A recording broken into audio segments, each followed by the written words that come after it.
Hello, friends. This is Brent. I am a coach, an intuitive, and a healer. Today's title is Control and Surrender. Control is a term that the ego is very comfortable with. Egos want to hear all about control. Imagine if I were to say to you, I'm going to give you a formula or a technique that will allow you to control your life. Just think about how delicious that seems.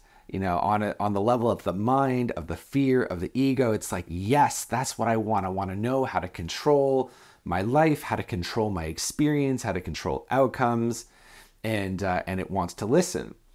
Now, the polar opposite of control is surrender. And surrender is the voluntary giving up of control. And it's not just that either, because we're not giving up actual control. The practice of surrender is understanding that what we thought was control was only the illusion of control.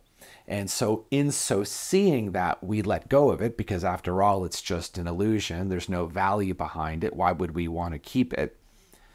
Nevertheless, we're kind of addicted to it. So we let go of it and we feel kind of vulnerable and like we're in a free fall of sorts. And that's surrender. That's giving ourselves up to God. And so most egos don't want to hear about that. They certainly don't want to hear about God either, unless it's, say, their Christian God from the Bible or something. So this conversation, of course, is going to challenge your ego. Surrender is what's really cool about it. There's a number of cool things about it. The main one being that you can hear about this and practice it and get profound results. Your life just improves, everything simplifies and becomes more straightforward, and more ease starts to come into your life. There's so many benefits. And then you can go through life from a position of surrender, and it'll be lovely until you get to a certain point, typically, where the ego mode comes online, where it goes, oh, I see. Now I know how to control my experience. Now I know what I'm doing. Now I know how to make results come that I want whenever I want them. Now I'm in control, so I don't need to surrender anymore. And when that happens, there's a switch that's flipped where we go into ego mode. Wayne Dyer, the late great Wayne Dyer, often mentioned that ego stands for edging God out. Like, okay, I don't need God anymore. I'm personally in control of what's going on. And when that happens, we start to be cut off from the source. We're cut off from the Tao. We're sort of like, grapes on the vine, but the root has been pulled out at the very bottom of the vine where the vine meets the earth. And so our sustenance, our spiritual sustenance, starts to dry up, and thinking starts to cloud over the mind. Our mind becomes overcast, thinking becomes heavier, and things start to spiral out of control. And then we start to get into a tailspin until once again we find surrender. What's amazing also about this is that most people go through cycles, myself included. We go through cycles of this, of surrender and then going back into control mode. But the control mode that we're in, where we feel like we're in control and we're doing things, it creates such a hostile inner environment that eventually it has to give way, because we're applying more and more willpower. So like if you have a memory, say, of trying so hard and trying harder and harder at something, like say at a relationship or at some sort of problem or some sort of career thing or a coworker that pisses you off, or you're trying to, make something happen and you're just banging your head against the wall and you're trying and trying and trying and nothing's happening. And you're weirdly in this loop where you seem to be trying harder, but you're getting less out as a result. That's how you know you've left the position of surrender. And then eventually the willpower is the finite resource. We eventually run out of willpower. And once that happens, then we move into surrender. And sometimes that comes in the form of hitting rock bottom. If you've ever heard of this as a concept, like just hitting rock bottom, where you just give up and you're like, I need to try something else. I need to really get my head out of my ass. So that's surrender. So what I mean to say here is that surrender is an inevitability. Where the story ends for all of us is in surrender. If we're not in surrender, if we're in control mode can only last for a certain amount of time until it just becomes totally clear that we're not in control of what's going on. The ego will deny surrender until it can't. And personally, honestly, I've been in a situation like that where I was really getting bogged down and really in quite a crisis mode. And that this knowing, this remembrance suddenly popped in of surrender. Because I've done surrender before, but returning to surrender is more delicious every time you do, because you can go deeper into it. So I want to mention now that whatever you're struggling with, so you can call to mind anything that you're struggling with. Notice in the struggle for control, that you're in sort of a trench warfare with this thing where you're no longer making progress with it. And it feels like a lot of this fight that you're in with it is attempting to secure the progress that you've already made and trying not to lose it. And there's this sense that if you were to give up on this fight, if you were to surrender, you would lose all of your progress and everything would just tumble out of control and be much worse. I want you to consider, if this is you, that which you're struggling with actually isn't your opponent. It's not your adversary. What it is actually your own healing coming in. Healing and growth and like the next level up, like the download that you need, often comes in the form of something that you're resisting because you need a whole new paradigm in order to receive it, but you're fighting on behalf of the old paradigm. And so the benefit of surrender is that when you surrender, new wisdom can finally come in because you're relaxed and loose and allowing your mindscape to be perforated, for new things to come in. I came back from a vacation recently. I was in Iceland. It's very cool, very cold and beautiful place. And I unplugged totally from my work. And as a result of unplugging totally from my work, things in my work that I was struggling with, the solution just showed up beautifully on its own. And I went from struggling with the things that I'm struggling with to working with the solutions were now forthcoming because I unplugged, because I surrendered my control, at least for a minute.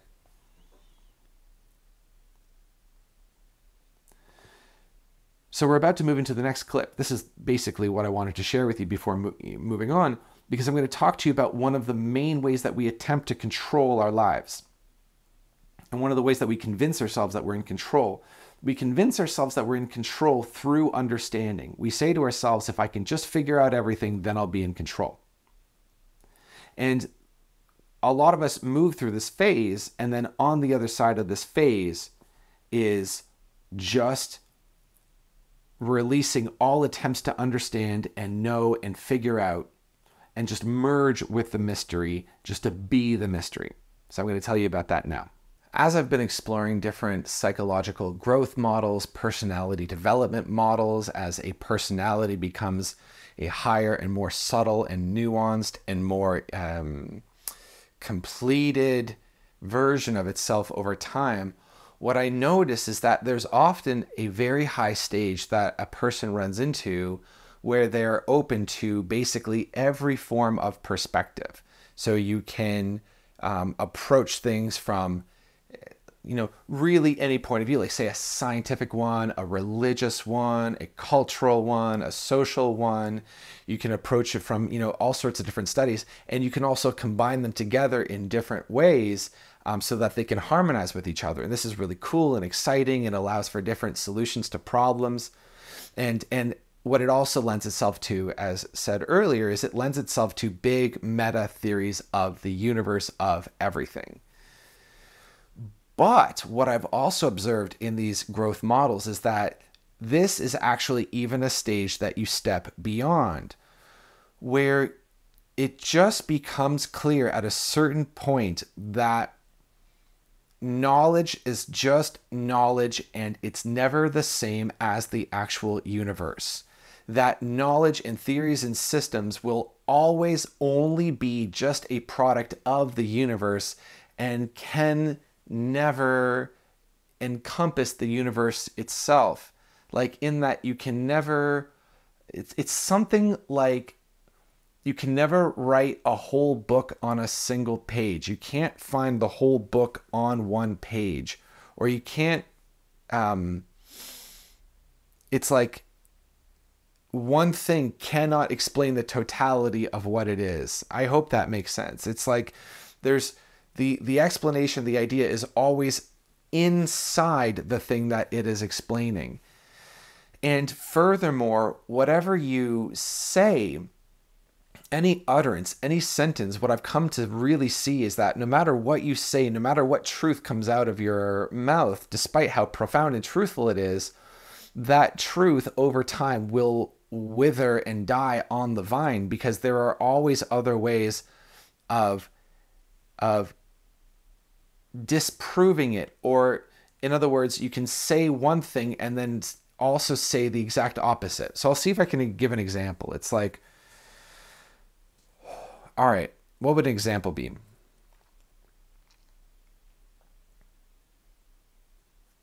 Like, for example, I could say something like love is the highest good. Love is the highest good. There's nothing better than love. There's nothing better than love. And then a little bit later, I might say truth is the highest good. There's nothing better than truth. Nothing better than truth. And then eventually it's like, okay, you look deeply enough and love and truth are the same thing. It's like, okay, yeah, I got that. Love and truth are the same thing. Oh my God, what an immaculate, beautiful insight. Like, okay, but at the same time, love and truth are different things. That's why we have different words for these two things. They're the same, but they're different. So it's like, okay, all right, well, now we have this new understanding. Okay, love and truth are the same thing, but they're also separate things. And the higher truth is like knowing that in one way they're the same and in one way they're different. But even that's not totally true, because, okay, what is love at the end of the day, and what is truth, and how do you distinguish these things? And the more you look at the boundaries of what separates truth from non-truth, that line is really shaky, and it's really hard to really pin down. And what is truth at the end of the day? Like, say, Star Trek or Star Wars, like, are these things real or not real? It's like, well, it depends on the way that you define the word real. How do you know if something's real? And it's so on and so forth. And no matter what you land on, if you make this one sentence, like say truth is love or something, and you just make this sentence into your God and you hold it up for everybody to see, and you're like, I found something that cannot be falsified. With an infinite creative imagination, you can find a way to falsify it. You can find the reverse opposite of that thing and also prove that the way, some way in which it's true. And so what this means is that information is just information. A sentence is just a sentence. Words are just words. Theories are just theories. And none of these things are larger than what they are. And the universe cannot be contained in any of them.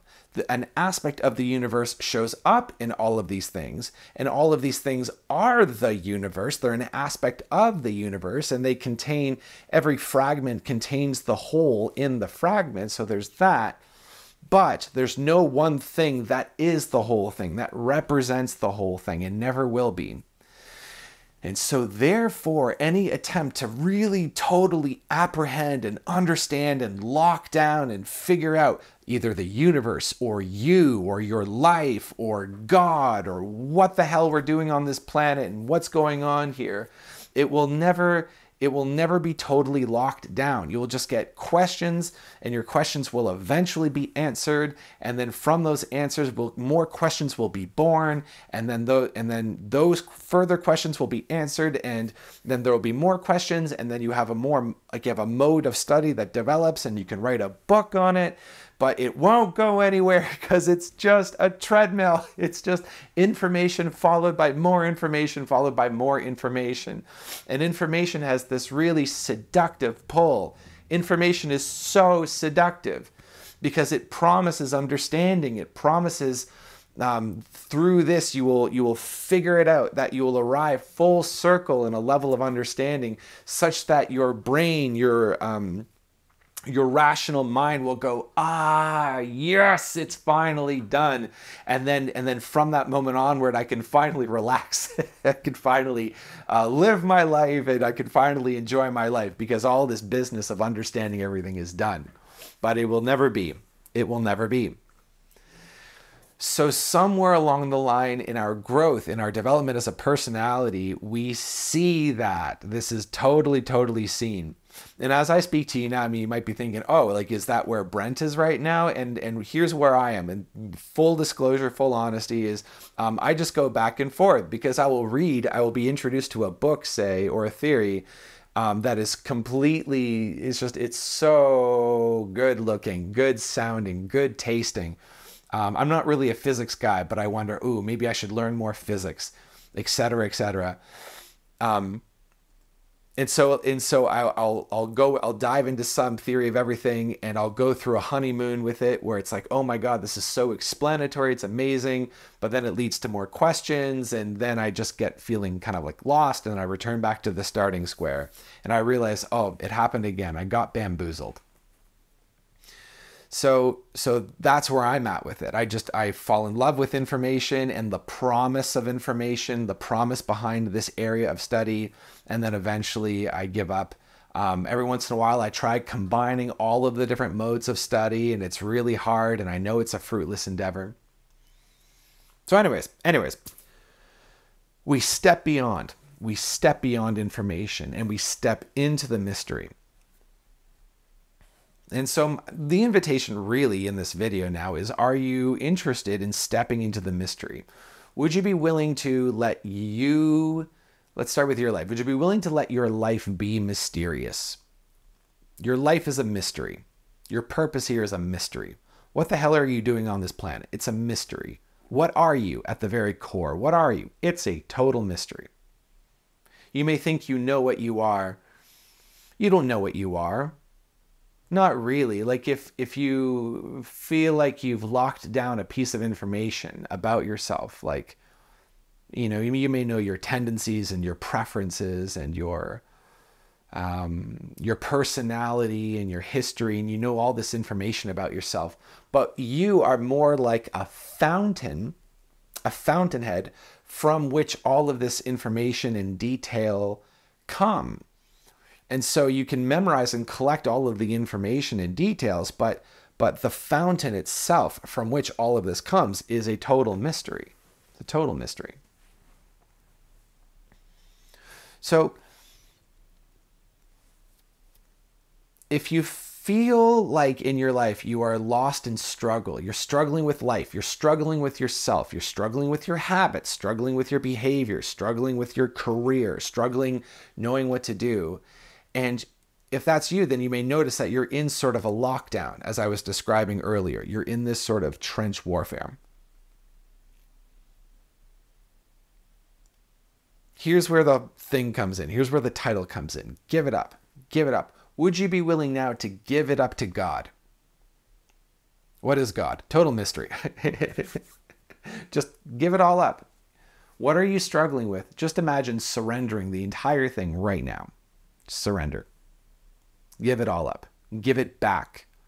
You could visualize God as a person if you want. That's totally fine. Visualize God as a person or a being or an entity or an animal, whatever, right? Just, create a temporary face for God so you have something to look at, a hand even, and just give it over. Give it over. Render that unto Caesar, which is Caesar's. So in other words, render that unto God, which is God's. And that which belongs to God is your struggle. Imagine your struggle is like God's food. Give it all up. Give up your struggle. Give up your unknowing. Permit yourself now to just exist and float in the free fall of unknowing, the free fall of life. See, life is a free fall. Any animal or plant in its natural state has no sense of who it is, what it's doing, what it's hoping to get done. No animal or plant has any way of conceptually orienting itself in the world.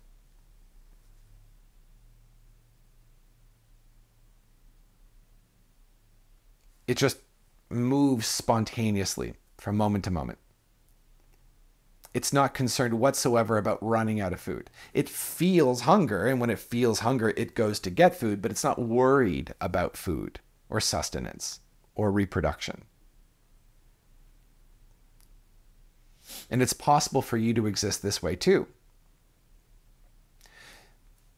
Fear in general has such a stronghold on us culturally.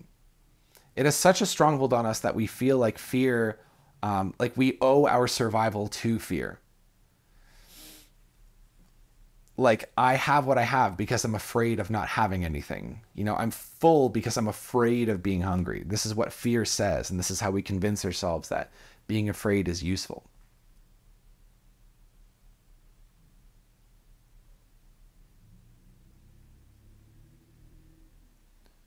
But notice how intuitively correct it feels. This is what I notice right away. It feels intuitively correct to give up all of my struggle. Now, as I do, of course, my ego will fight back. My ego will have a complaint. You know, my ego will say, you know, this isn't safe. We've already wasted too much time. We don't have enough. There's no room for this. You know, this is a bad idea. And the ego and the fear, it will always issue ultimatums around this point. And so this is a good way of knowing if you're doing this correctly as I take you through this. You'll know you're doing this correctly if your mind is issuing ultimatums. Like if it says everything's going to fall apart, the worst thing is going to happen, and even worse things will happen after that if you do this. If your mind is saying that, then you're exactly where I want you right now. So it's not true. Your mind will also confuse what I'm saying about this, and it'll say, oh, are you saying that like from now on I should just give up and be homeless and sell all my stuff? And no. And the answer, of course, is also no. We're not talking about what you're going to do tomorrow or next week or next month. We are just referring to this moment right now. Right now, surrender. And the mind and the fear, like it fights back and it's afraid. And it's like the mind and the fear and the ego, like they do have a reason to be afraid because they benefit from your idea that you're in control of your life, that you're in control of what's happening, that you can figure out what's happening. Because then they feel like they have a use, they feel like they have a job, they feel like they have something to do. And so they really create a whole thing around it, like a life and death scenario around it.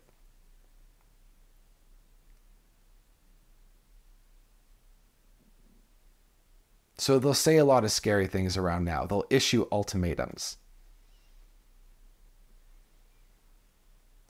But you'll notice also that as we do this, as we move deeper into the heart of surrender, like all we're doing is telling the truth, and you know what truth feels like. I don't know what the fuck is going on. I don't know what's going on. Nobody knows what's going on. Nobody knows what's happening. On the deepest level, I don't know what I'm doing. I don't know what I'm here to do. I don't know what I'm supposed to do. And I know, like, sometimes we do get very strong knowings, like intuitive knowings. And when they come, it's like, yes, I know. Like, there is sort of a know. But it's different than from what I'm talking about here, because the ego is trying to know everything. The ego wants to be a know-it-all, right? The ego wants to be a smartass. The ego wants to have everything figured out. There's no way of figuring everything out. It's not possible. But we do get, hints and hunches and knowing. And sometimes visions come to us and make things really clear. Like, oh, I see this. Maybe this will happen. Maybe this is the answer to this particular problem. Maybe I'll try this. You'll get, hits and hints and intuitions. But on the deepest level, what am I? What are we doing? All of this. Would you just be honest about the fact that we don't know? I don't know. You don't know. Are you willing to just not know?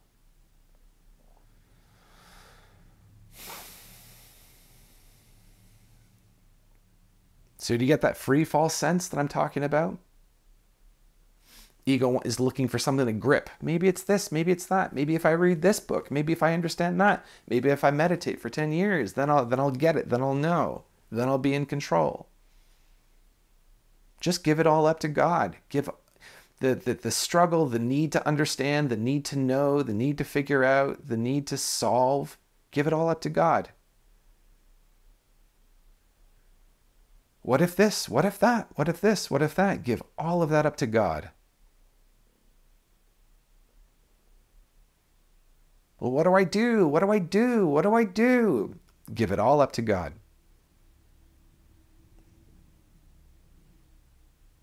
I don't understand. I don't get it. I'm not missing. Brent's saying all this stuff and I feel like I get it, but I don't get it. And how do I get it? You know, right? So like bring attention now to like how like this gripping again, like even gripping on like this conversation on what we're doing here.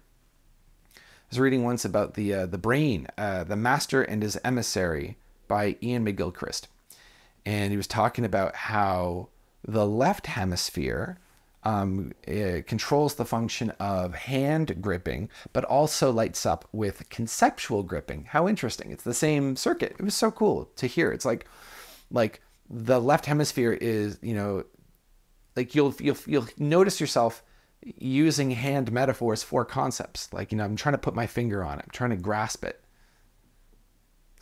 Right? So we just bring attention to the grasping. And we go, oh, I see. I feel like I have to grasp. I feel compelled to grasp. Oh, I see. I feel frustrated that there's nothing to grasp.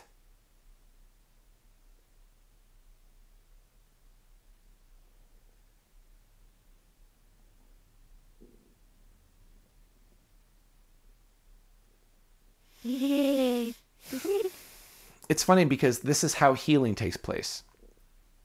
This is healing. It's like healing is so simple. It's so simple. As we were discussing in the beginning, healing is just what happens when you release your grip. When you give it up to God. Healing is already on its way in. And you think you're fighting and gripping is preventing something bad from happening, but it's actually holding the healing back.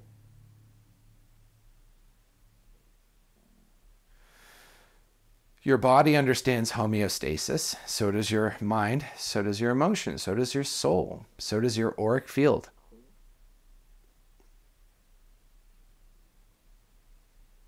Just give it all up to God.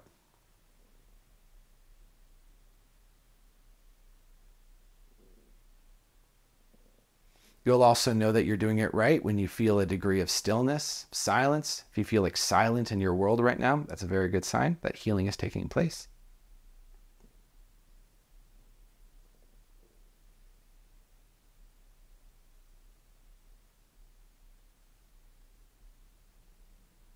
So that's it. If you're interested in the one-on-one work, get an intro session for free. If you're interested in the group coaching, check out the Sovereign Creators. Get on my email list. See a link for that too. It's good to talk to you.